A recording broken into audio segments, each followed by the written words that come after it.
Аламдардың есі болған Аллах Субхану Тағалаға чексіз мақтаулар айтам. Андан соң аның пайғамбары Мұхаммад Мұстафа саллаллаху алейхи ва саллам айтам. Андан соң ассаламу алейкум ва рахматуллахи баракату. Урматтуу аял заты аманат аттуу ушу биздин акыл калчу аянтыбызга, ушул долбоорубузга үңүлгөн биздин туугандарыбыз. Балким бизди баштан бери көрүп келаткандар кээ бир маселелерде акыл калчап, балким биз менен талашканга аргументтери да бардыр. Балким кимдир бирлер жаңы бизге кошулгандыр. Канткенде дагы биздин ушул берилген убакыттагы талашыбыз, же мындай бир талкуубуз дейбизби, же болбосо акыл калчубуз албетте кандайдыр бир натыйжага алып келиши керек. Болгондо да өтө маанилүү натыйжа болуш керек. Себеби биз кылып аткан маселе бул биздин жашообуздун негизги устуну, биздин мекенибиз, энелерибиз, бүгүнкү жубайларыбыз, кечээки кыздарыбыз жөнүндө сөз болот. Же тагыраагы бүгүнкү кыздарыбыз, эртеңки жубайларыбыз, бүрсүңкү энелерибиз жөнүндө. Алар жөнүндө сөз кылуу бүгүн мен ойлойм бүгүнкүдөй шартта бул милдет. Алар жөнүндө ойлонуу бүгүн бизге милдет туугандар. Бүгүн дагы мына ошол келин үйгө келди, анан үйдөгү чоң бир ырктын, же болбосо ынтымактын, берекенин, же түшкүндүктүн булагы болгон, себеби болгон мамилелердин каармандарына токтололу. Алда болсо кайнене менен келин. Кайнене келин маселеси обо эниде гана болбосо керек дейм да. Анын кайненеси болгон эмес го. Андан баштап ушу кайнене менен келин ортосундагы маселе өтө чиеленишкен, татаалдашкан, кээде бир өмүрдү кууратып ийген чоң зор маселе, кыйын маселе. Ошондуктан бул маселени кыз төрөлгөндөн баштап чече башташат.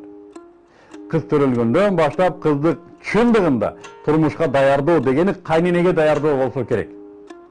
Башка элди билбедим, биздин элде кайненеге кызмат кыламын деген кызды, эми кыз кантип кайненеге кызмат кылайын десин, ошол кайненеге кызмат кылууга ата-эне даярдаш керек экен. Кайнененин зубаласынан дейт го, кайненеге кызмат кылган кыз гана менимче келечеги этеги толо бала, ырыскысы толо, очор бачар үй бүлө ушул кайненеден болсо керек деп ойлойм.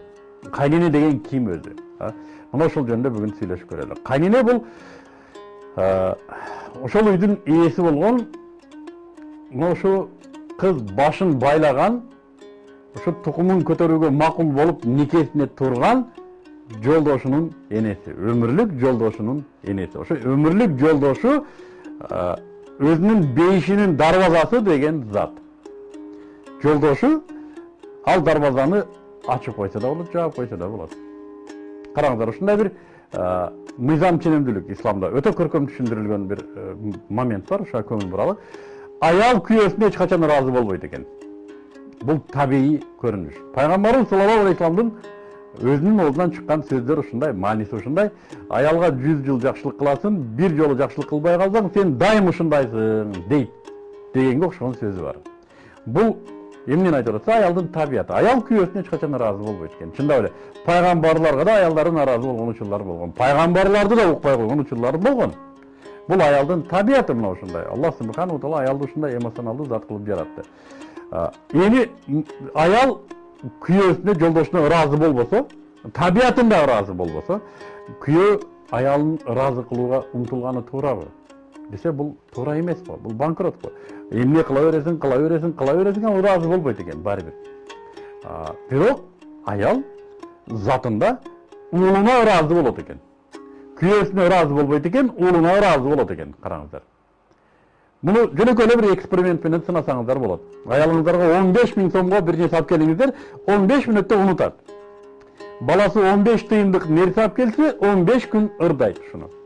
Бул бардыгыбызда бар нерсе. Аял күйөөсүнө ыраазы болбойт экен, баласына ыраазы болот экен, болгондо да бат ыраазы болот экен. Ошондон бир формула келип чыгат. Аялыңызды ыраазы кылууга умтулбай эле коюңуз, энеңизди ыраазы кылыңыз. Аялыңызды ким ыраазы кылат десе, аны ыраазы кыла турган баланы тарбиялап коюңуз. Энеңди ыраазы кыл деп тарбиялаңыз баланы.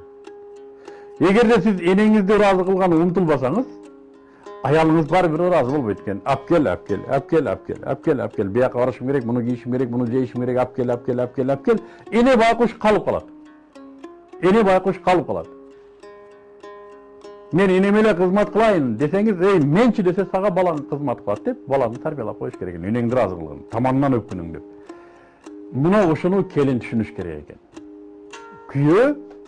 Күйөө мага бала тарбиялап берүүчү, өзүнүн энесине кызмат кылуучу.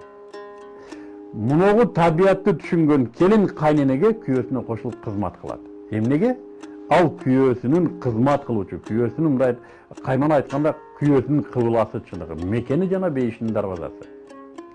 Кайненени наразы кылуу менен, кайненеге каяшы айтуу менен, кайнененин ордун татыктуу таап бербегени менен келин күйөөнү ачык кеде жабык наразы кылат. Ким эле учуктап түшүнө кирбеген бирөө бүгүн келип бир экини төрөгөндөн кийин анын энесин кордоп атса ким эле буга чыдасын. Балким кээ бир күйөөлөр бир аз бизде түштүктө бир сөз бар, малпаам деген. Балким муну баамдабашы мүмкүн аялы кордоп аткандыгын. Бирок ал табиятында сезет ушул нерсени, туят жана аялына наразы ушул нерседе. Аялына наразы. Балким кээ бир эркектер бар, аялына духу жетпейт айтканга, энемди тамагын бер, энемди кара, энемди мындай кыл дегенге балким духу жетпейт. Канча эркек аялын ээрчип кетип калганы канча, аялынын тилине кирип энесин кордогону канча кошулуп алып. Бирок ошолор деле затында, табиятында наразы ушул нерсеге.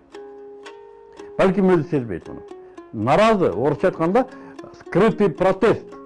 Ичинде ушул протест жашынып жаткан нерсе. Бир күн убактысы келсе ал нерсе чыгат. Бул жашоодо болсо акырытта чыгат. Ошондуктан кызды бүгүн келин болгондо кайненеге кандай мамиле кылууну үйрөтүш керек. Муну бекем үйрөтүш керек. Кыз дагы алиппе кайнененин үйүнө барганда, мен ушул үйгө келдим, эми ушул үйдөн көгөрөмүн. Артка жол жок. Ушул кайненемдин артынан ушул үйдүн ээси мен болом. Ушул үйдүн маселесин мен чечемин деген психологияны орнотуш керек. Жана кайненени татыктуу узатуу.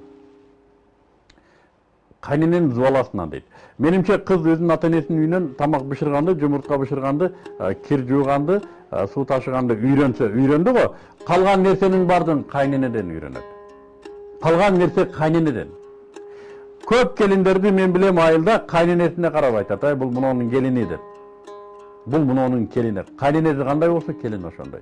Кайненесин толук көчүрүп алган келиндер бар. Кайненесин толук көчүрүп алган келиндер бар. Алар эмнеси менен сүймөнчүк десе, күйөөсүн эмне үчүн сүймөнчүк десе, күйөөсүнүн апасынын көчүрмөсү болуп калды да.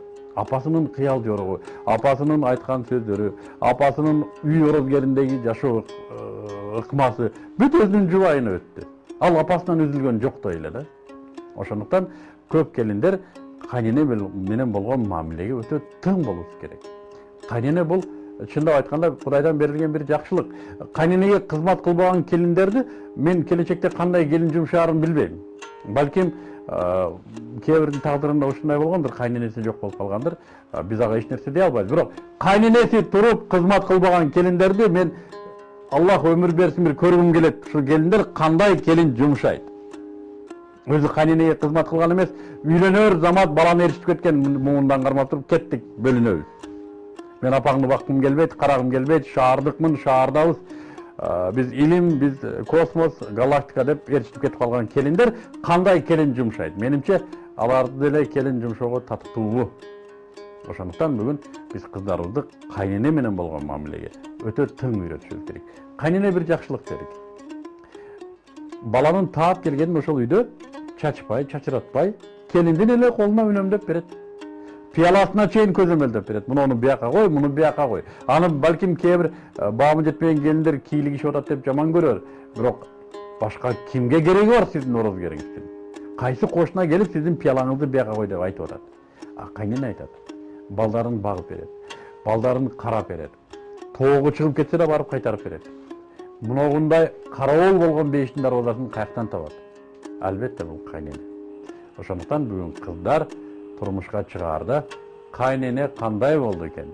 Мына ошого кызыгып, өзүн ошого адыртан ылайыктаганы туура болот. Буга ата-эне чоң өбөлгө, ата-эне караш керек.